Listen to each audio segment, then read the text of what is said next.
Frères et sœurs, c'est un monsieur qui a décidé d'être partout, à tous les niveaux, afin d'apporter le bien-être au peuple, à son peuple. Oui, à son pays, pour son pays. Déterminé à apporter toujours le bien-être pour ses contemporains. Capitaine Ibrahim Traoré. Frères et sœurs, vous allez voir un exercice auquel il se prête aujourd'hui qui est sans précédent. Quand on parle d'argent, vous allez voir que Ibrahim Traoré est toujours transparent. Écoutez vous-même l'arbitrage au niveau du budget de Burkina Faso. Comment Ibrahim Traoré connaît également l'économie. On l'écoute ensemble, vous et moi. C'est un exercice nouveau, c'est ça? On va dire que on n'a pas l'habitude de faire ça, mais c'est nécessaire.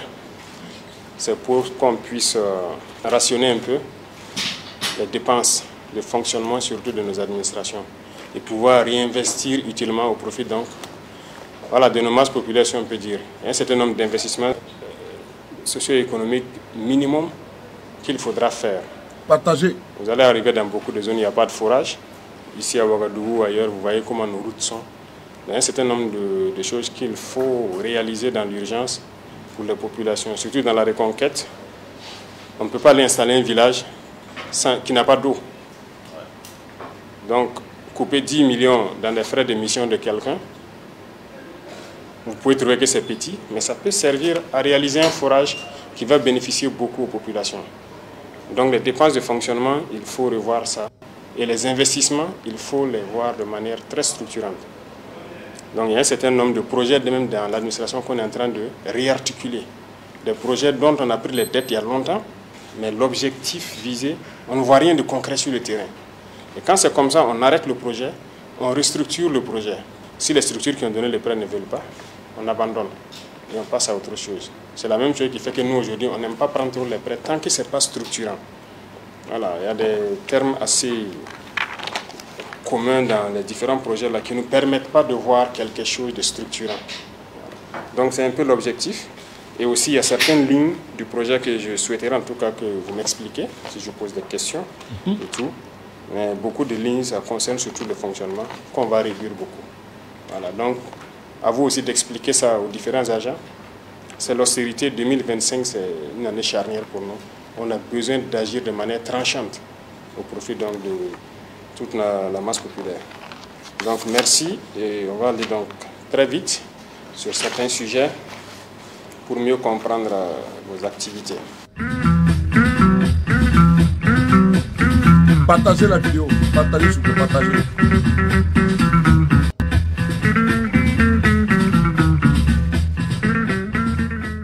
Je suis effectivement passé devant son Excellence, le président du Faso, le capitaine Ibrahim Traoré, avec l'ensemble de mes proches collaborateurs en vue de parcourir le projet de budget consacré au ministère de la fonction publique, du travail et de la protection sociale. C'est une séance que j'ai saluée à juste titre, partagez, dans la mesure où la façon dont ça s'est déroulé s'est fait de façon assez transparente, directe, sans détour. J'avoue que j'ai été beaucoup étonné, davantage étonné, du fait que malgré sa charge, il maîtrise toutes les lignes des activités budgétisées dans chaque ministère. Dans le cadre du recadrage, il a cherché à comprendre un certain nombre d'aspects sur les activités qui ont été budgétisées, mais aussi à réguler certaines parties de ce même budget. Dans cette régulation, on est parvenu au niveau du ministère à une réduction de 122 millions sur un certain nombre d'activités. C'est ma première fois de voir les ministres passer devant le chef de l'État en termes de régulation du projet de budget en lien avec les ministères.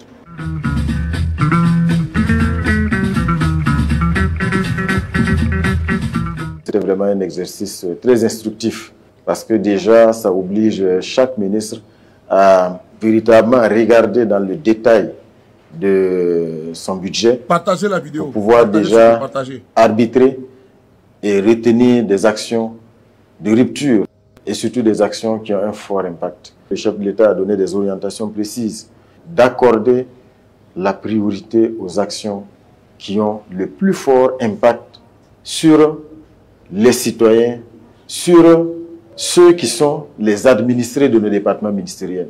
Vraiment, ça nous a permis de réorienter un certain nombre d'actions et surtout, ça nous a permis de laisser tomber les actions de routine. Pour le chef de l'État, ce n'est pas concevable que dans ce contexte, au moment où certains veulent de l'eau potable, quelque chose de vital, d'autres peuvent dépenser 5 millions dans une activité qui n'a pas d'impact, mais qui va servir juste donc à payer les frais de mission à des agents. Il faut venir activité après activité pour juger de la pertinence et de l'impact afin d'avoir l'autorisation et la validation du chef de l'État. Si ce n'est pas le cas, l'activité est tout simplement ajournée et le budget qui était affecté va être donc réorienté vers d'autres actions précises.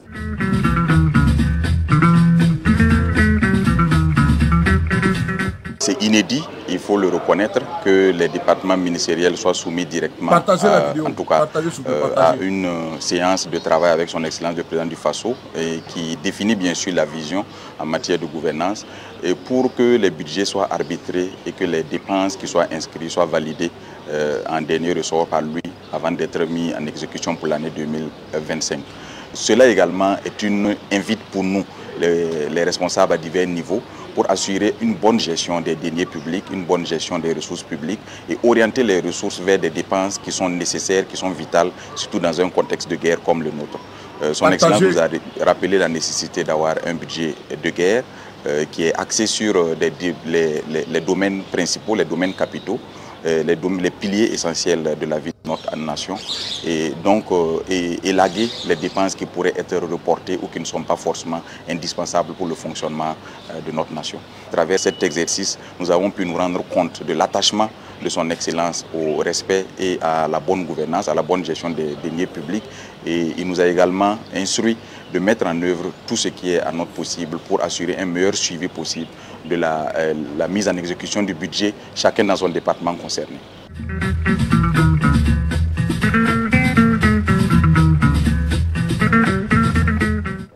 Sauf erreur de notre part, il s'agit d'une première au plan national et même à l'échelle mondiale. Il s'agit de types d'exercices qui sont rares, vu l'implication du premier responsable, la première autorité du pays. L'exercice nous a permis de recueillir les orientations et les directives du chef de l'État qui visent un objectif fondamental. Comment est-ce que le budget de l'État, qui est un instrument important de la mise en œuvre de la politique du gouvernement, devrait permettre d'avoir des résultats concrets, des résultats probants et aller dans le sens donc, du renforcement du bien-être du citoyen lambda.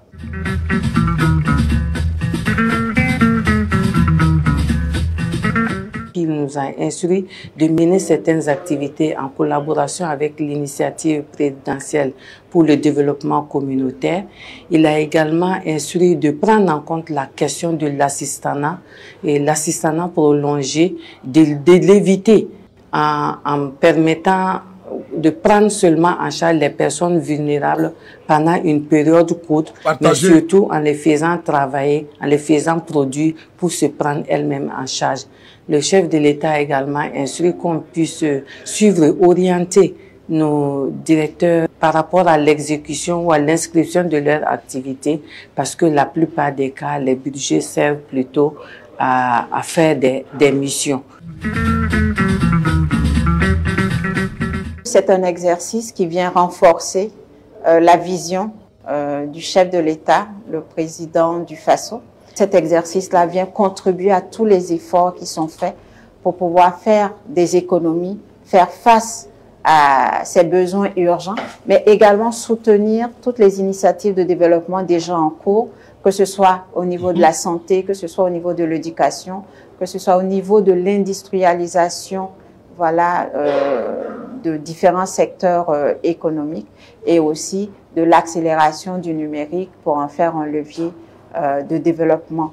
Donc, je pense que ça s'inscrit en droite ligne de toute la dynamique enclenchée de la vision du président, et nous ne pouvons qu'apprécier cet exercice, et ça a permis également à nos collaborateurs de pouvoir recevoir directement ces orientations, et je pense que ça permet de les galvaniser, de les engager encore plus dans les efforts qu'ils font pour pouvoir implémenter cette vision, pour pouvoir implémenter toutes ces orientations, toutes ces directives dans l'élaboration des programmes d'activité et également l'élaboration des budgets au niveau sectoriel.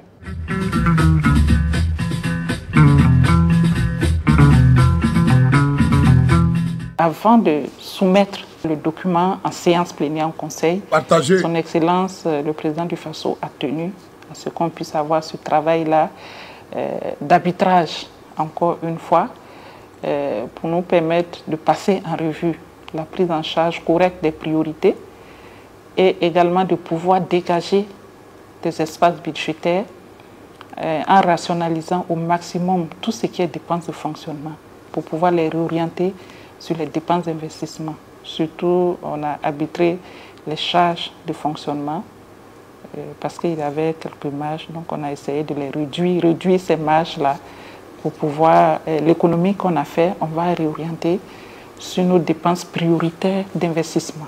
Il y avait beaucoup de missions, tout le monde l'avait constaté. Donc, dans l'exercice qu'on a eu à faire, on a essayé de regarder vraiment les missions qui ne sont pas indispensables.